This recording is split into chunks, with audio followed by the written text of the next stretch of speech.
Coming away with a victory against the Atlanta Falcons for the New Orleans Saints won't be easy this coming weekend. So what are the three areas where they need to lock up in order to lock up a victory? We got all that and a little bit of lagniappe for you on today's episode of Locked On Saints. You are Locked On Saints, your daily New Orleans Saints podcast. Part of the Locked On Podcast Network, your team every day.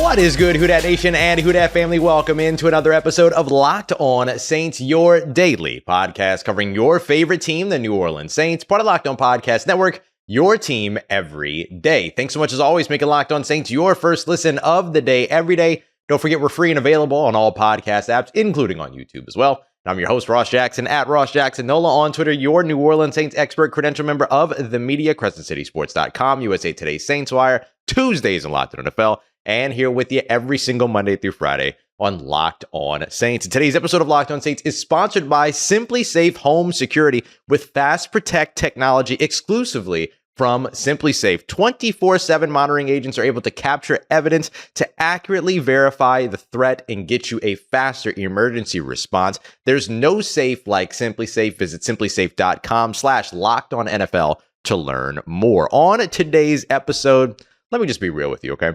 I had an idea this morning. Do you know what R&D is? R&D is research and development.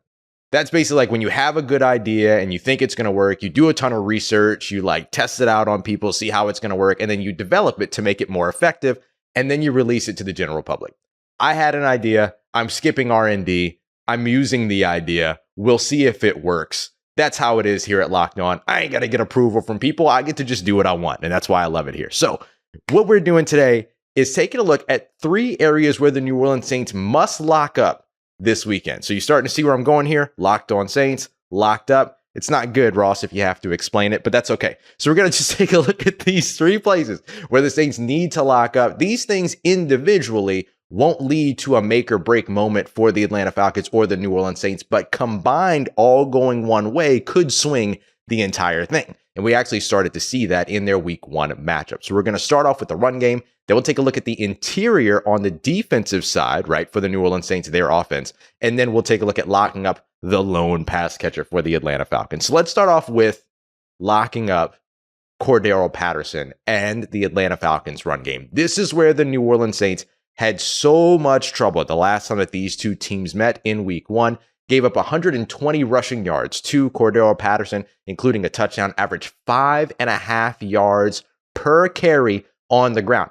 Mind you, 22 carries in this game, 120 yards, had a long of only 15. So he was just dicing up these New Orleans Saints and this run defense. And that's really where we started to have a little bit of concern, and we started to see like, oh, okay, this might not be the same run defense that we had seen in years past. Didn't realize it was going to turn into what it's turned into so far this season, which has been not only not the top five, top three sometimes run defense that we're accustomed to seeing, but right now the New Orleans Saints ranked 19th in the NFL when it comes to rushing yards given up over on that side of the ball. By the way, they're only 22nd in the NFL in terms of rushing yards gained by a team over on the offensive side as well. So for the Saints, locking up that run game, keeping Cordarrelle Patterson at bay, absolutely huge for them. Now, another sort of big piece of the run game last time that these two teams met was Marcus Mariota as well. Marcus Mariota ran for over 70 yards in that game. A lot of scrambling, a lot of just being pesky, kind of doing the things that he likes to do.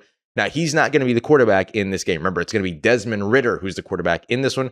But Desmond Ridder, not any slouch over in the run game either. He's somebody that has been able to pick up those yards on the ground before, did it during his collegiate days at Cincinnati. It is an element of his game and something that the New Orleans Saints are still going to have to deal with over the course of this game. Now, I know that there are a lot of folks that are a bit concerned with Desmond Ridder getting his first start against the New Orleans Saints. And I understand that. The good news for the Saints, though, and I'm trying to grab from Drew Prochet here, that the New Orleans Saints have faced, 25 quarterbacks have had their first start versus the Saints.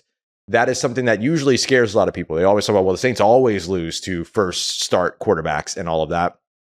Saints are actually 16-8-1 in those games. Jalen Hurts was the most recent, and Jalen hurt the New Orleans Saints. There's absolutely no doubt about that. But the Saints have done this before. And actually, Drew also put out here, and you can follow more. You could follow Drew on Twitter at Talent Stats to get more here. Pat Sullivan, Kurt Kittner, as well as Matt Schaub. Those are actually 3 quarterbacks that all got their first NFL start for the Atlanta Falcons against the New Orleans Saints. The Saints have won all 3 of those games. So one of the big things that you're going to see the Atlanta Falcons doing with a quarterback getting his first NFL start in this one is leaning on the run game, right? So if you're able to take the run game away, if you're able to keep Cordarrelle Patterson from averaging 5.5 yards per carry on the ground, which, by the way, he did in week 13 against the Pittsburgh Steelers defense, which the Saints struggled mightily to run against as well, then you're going to be in for a problem. You have to be able to limit that run game, not allow them to have that type of composure, not allow them to have sort of the multi-dimensional aspect that you need to keep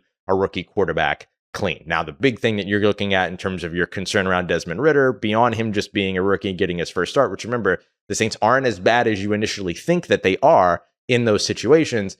The fact of the matter is that he is still a mobile quarterback, which is something the Saints have struggled against here recently. He's not somebody that is going to do it all with his legs. He's not a Jalen Hurts. He's not a Lamar Jackson. He's not those guys, but he can extend plays and he can be pesky in that way. But he's always going to be looking to throw the ball, and he's going to be looking to get the aid of that run game around him as well. So if you keep that limited, then that ends up having a big factor on this matchup. So locking up the run game becomes important for the New Orleans Saints. But it doesn't stop there. New Orleans Saints are also going to have to flip the script here over on the offensive side and take a look at how they lock up the defensive interior. One player in particular was absolutely disruptive for the Atlanta Falcons against the New Orleans Saints week 1 when the offensive line was healthy. How do they fix that? Well, there's a big return potentially on the way for the New Orleans Saints that could make things a lot better. We got that coming up for you as we continue on with today's episode of Locked On Saints. In today's episode, brought to you by our friends over at BetOnline. BetOnline is your number one source for all the sports wagering information that you're looking for: odds, lines, props, news, scores, articles, everything. They've even got podcasts as well. I know you're a fan of sports podcasts because here you are. Don't miss the ones over at BetOnline as well that help you get the edge, understand the trends, and get in on all of the action, of course, across sports wagering. Right now, you can go over to the website, betonline.net. You can check out all of that stuff. You can also look at the odds, lines, and props that are available as well. You can see, the game spreads. You can see end of year awards. You can see, NBA, MLB, NHL. There's so much stuff for you to dig into over at BetOnline. Every line that we use here across the entirety of the Locked On Podcast Network is a BetOnline odd. They are our exclusive online betting partners, and we know that you'll love them. So go and check them out today. It's betonline.net, where the game starts. All right, family, continuing on with today's episode of Locked On Saints. Locking up the run game for the New Orleans Saints defense is very important, but locking up the defensive interior, very important for the New Orleans Saints on the offensive side. So it becomes about the trenches early in this matchup between the New Orleans Saints and the Atlanta Falcons later on this week. Thank you very much, as always, making Locked On Saints your first listen of the day every day. Don't forget, for your second listen, also go and check out Locked On Sports today, getting you up to date with everything you need to know around the world of sports, bring you the insight that way that only the Locked On local experts can. Find it on the Odyssey app, YouTube, or wherever you get your podcasts. So, coming up later on today, by the way, we will still have another episode of Locked On Saints. We are in the midst of our two-a-days as we continue to wrap up the season. It'll be our mock drafts. I looked at where the New Orleans Saints could be picking in the second round, and then took a look at where some of the potential trade partners that could be interested in Sean Payton also picked, and then went through who I would select in those categories. So we'll have a bunch of different players to talk about, start to get a little bit into where the New Orleans Saints should be investing and where they could potentially afford to take a luxury pick like a wide receiver, for instance. So we're going to break all of that down in another episode later on today. But of course, we're always looking at quarterback as well.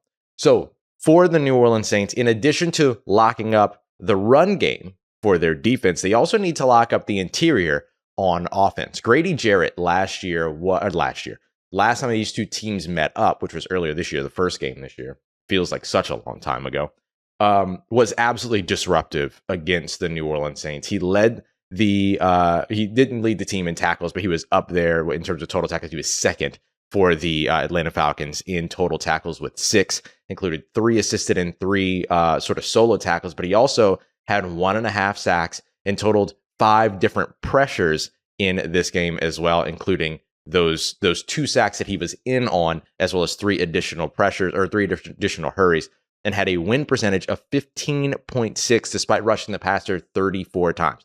So he was consistently beating that New Orleans Saints offensive interior. Now, we've seen guys like Cesar Ruiz take massive strides forward all throughout the season, all of that. He could be a bit of a difference maker here, but another guy that could be a difference maker is Erik McCoy. Erik McCoy is eligible to return from injured reserve this week, and the Saints just let go or waived Josh Andrews, who had been starting for them at center. Now, last week they shifted things up a little bit. Cesar Ruiz started at center. Calvin Throckmorton came in at right guard. But this is something to definitely keep an eye out on, because even if the Saints were comfortable with that, you'd still keep Josh Andrews in the building in case you have any other injuries or things like that and you need to shuffle the offensive line anymore. So them moving on from Josh Andrews could potentially signify that when we go to the Saints training facility tomorrow on Wednesday, that Erik McCoy could be back and working his way back to getting back out on the field. That would be a huge benefit for the New Orleans Saints. Moving on from Josh Andrews could also signal one other thing. James Hurst has some guard tackle versatility. One of the things that we've discussed here on the show over the course of the past couple of episodes is how important it could be to get Trevor Penning some reps at left tackle this week.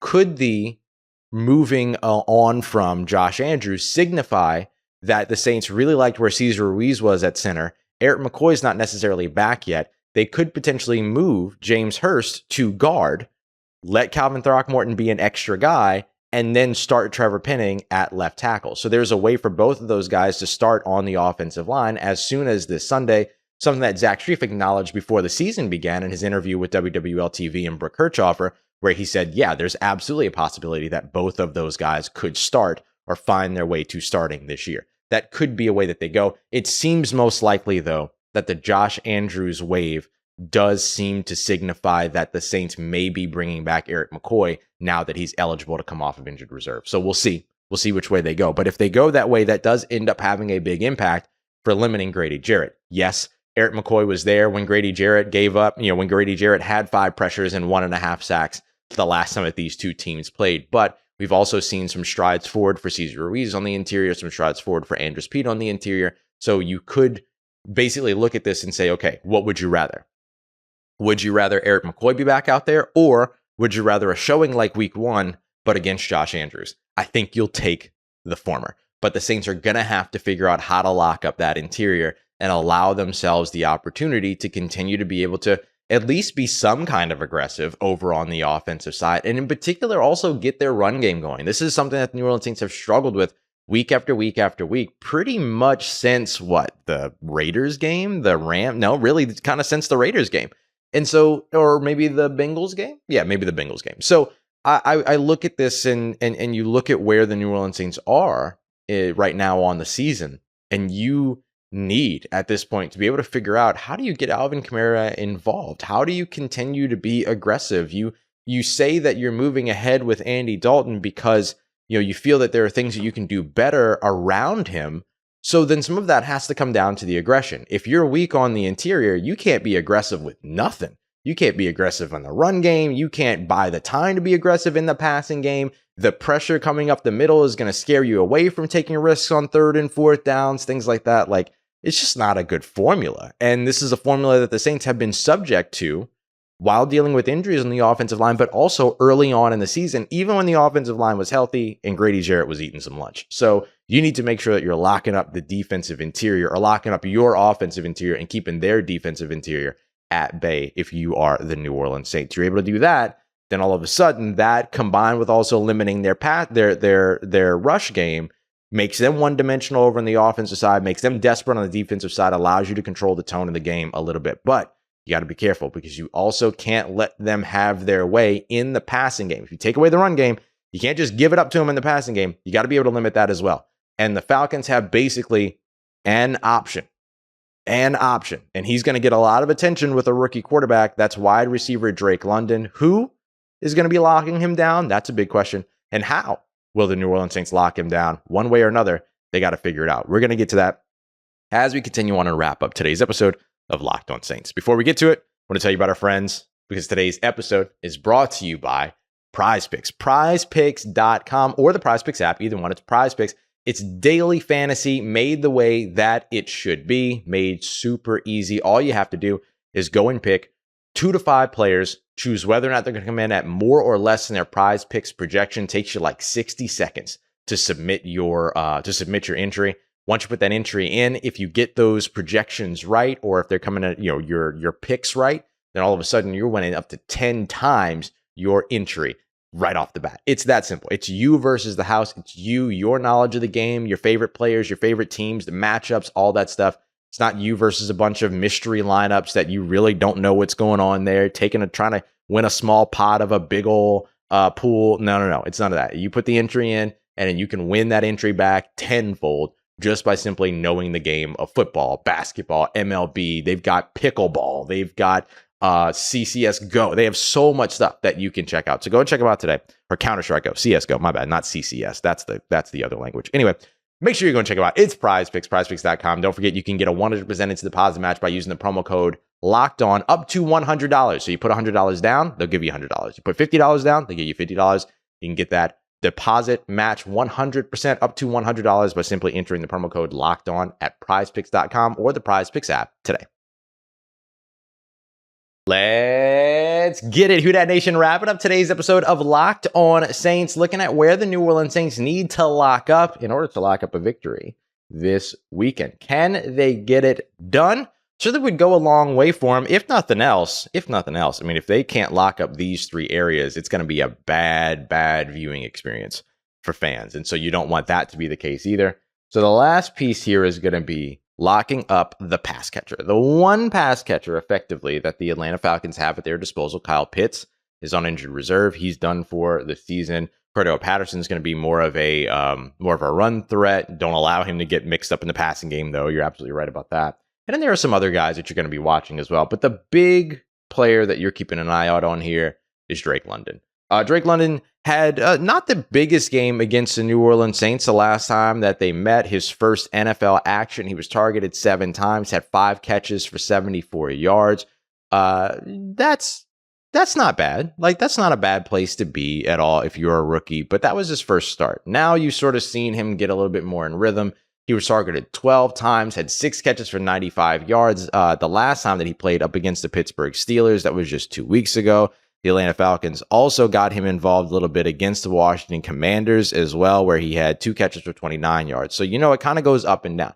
And in that game where he had 2 catches for 29 yards, they were really focused in on Zaccheaus. Zaccheaus is the player that had caught the pass over on the wheel route on the outside that Pete Werner had punched out. Talk about a name that you might love to see back in the game here this week. Pete Werner is definitely one of those guys. But, we've seen now that they're getting Drake London more and more involved. There's high hopes for him, all of that. He's a big play threat. He's a bigger play threat than you expect at his size and his stature.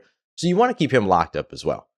And if there's one person that can lock him up, it's Marshon Lattimore. And Marshon Lattimore could potentially be back this week. Remember, he had been back at practice for the past couple of weeks, weeks 12, week 13, where he was limited all throughout practice, but didn't get back out on the field. Week 14, he had the bye week. Now he's coming back week 15. Could he potentially be back out on the field? He's coming back from a bad injury, severe injury with the lacerated kidney. Suffered all the way back 10 weeks ago, basically, now in week 5 against the Seattle Seahawks.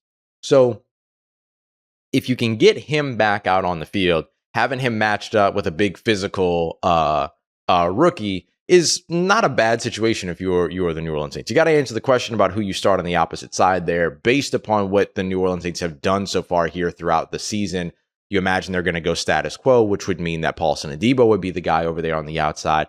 And they generally play sides. So if Drake London moves over to the other side, then he's going to be matched up with Paulson and Adebo, just like he'll be matched up with Marshon Lattimore. If Marshon Lattimore is not able to go, same thing. Paulson and Adebo, on the one side against him, Alontae Taylor when he lines up on the other side. So you're looking at 3 potential cornerbacks that could potentially be in the face of Drake London, and each of them needs to keep him limited. Because again, if you're keeping the run game limited if you're controlling the pace over on the offensive side by controlling that interior, not feeling that your clock is rushed, anything like that, as your offensive line hopefully is getting healthier if you're the New Orleans Saints, the next thing is just making sure Drake London doesn't go off. Like, it's that simple. I mean, I don't want to say it's that simple, but like, that's a big, big piece. And he is a big framed wide receiver. There's no tight end there. The run game, could potentially be something, or the players out of the backfield as receivers could potentially be something. Tyler Allgeier, Cordarrelle Patterson, those could be guys that Desmond Ridder relies on. But for the most part, downfield, the forward pass of the NFL, even though the NFL can't figure out what the heck a catch is, that's going to be to Drake London for the most part. And, they've got other guys. They've got guys like Anthony Firkser. They've got guys like Zacchaeus. They have these guys that they could also potentially lean in on. But if you can keep Drake London limited, that ends up going a long, long, long way for you. And look, the Saints, man, on their secondary, they have not had their starting secondary together for the intended starting secondary together for a single snap so far this season. Remember, the starters were supposed to be going from basically left to right, if you're looking at them from the offensive left to right. Marshon Lattimore, and then some flip-flop of Marcus May and Tyrann Mathieu, Bradley Roby, and Paulson Adebo. Those 5 guys have not taken a single snap together so far this season. Not a one. And Bradley Roby's, was in concussion protocol here just last week. We'll see now that he's come out of the bye week, he'll probably be fine. If Marshon Lattimore is able to go, this might be the first time we actually see the Saints have their starting 5, quote unquote, in their secondary all season. And maybe there's some communication things with that. Maybe there's some rust to knock off from Marshon Lattimore, who hasn't played football in like 10 weeks. That's all possible. But if your role is to limit a rookie in the passing game, you should be able to do that. So the Saints should be in good position to get that done. So if they're able to lock up the run game, if they're able to lock up and protect their own interior on the offensive side, and if they're able to lock up the pass catcher in Drake London, the Saints should be able to come away with a win in this game. None of these things individually, I think, decide the game, but them as a group can definitely do that. So if the Saints are able to lock up in those places, and they could lock up a W and advance to 5-9 on the season. I never thought we would be talking about that, huh? Never thought we would be talking about that at this point in the year. But that's where the New Orleans Saints are. That's where they're headed. That's what they have to do. Coming up later today, episode 2 for you. We're in our 2-a-day game right now. So we're going to be going on to mock drafts. And the way that I did the mock draft basically was that I looked at where the Saints would be drafting a second round, pulled together like 5 or 6 different candidates in the second round. We'll look at that first. Then we'll take a look at some of the potential Sean Payton trade partners and where they pick in the first and second rounds. Los Angeles Chargers, the Arizona Cardinals, even Denver Broncos. We know that one's kind of like lower down the list, but we can look at all those and then kind of get an idea of, okay, what that would mean. And then we could start to really have that conversation, right? Like, would you rather have these draft picks that can translate to these players or Sean Payton? So we can continue that conversation, but also take a look at the most likely scenario, which is the Saints getting, some draft picks back in some capacity for Sean Payton's right. So we're going to break that down with our mock draft Tuesday for you coming up later on today. Appreciate you as always making Locked On Saints your first listen of the day. Every day. Don't forget, for your second listen, also go and check out Locked On Sports Today. Everything you need to know around the world of sports, biggest takes, biggest takeaways, biggest stories, highlights, everything that you need. You could find it on this app, YouTube, or wherever you get your podcast. Appreciate you, as always, making me a part of your day, part of your routine, saying yes to me and the show. As always, if you see me, say hi. And if you need anything else around your New Orleans Saints in between these episodes, make sure you follow me on Twitter, @RoshJackson, NOLA. Hit me up. Let me know how the family's doing. Let me know how you're living. Let me know how your mom and them. And trust Who Dat Nation. I'll holla at you.